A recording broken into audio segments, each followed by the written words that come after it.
మన లైఫ్‌లో పని ఏదైనా మనసుతో చేస్తే మాత్రమే అందంగా మారుతది. టైలరింగ్ కూడా అలాంటి ఒక మంచి కళ. చాలామంది అంటారు, "నాకు రాదు. నేను చేయగలనా? నేను కటింగ్ తప్పు చేస్తానేమో" అని భయపడిపోతారు. కానీ నిజమేంటంటే ఎవరికీ పుట్టుకతోనే కట్ చేయడం రాదు. ఎవరు మొదటి రోజు నుంచే పర్ఫెక్ట్ కాదు.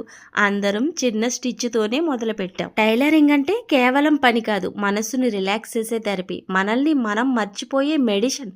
మరి కొంతమందికి ఆసరా ఇది. ఈ రోజు నేర్చుకుంటే రేపు ఒక్క అడుగు ముందుకు. ప్రతిరోజు ఇంచుమించు 10 నిమిషాలు ప్రాక్టీస్ చేస్తే సరిపోతుంది.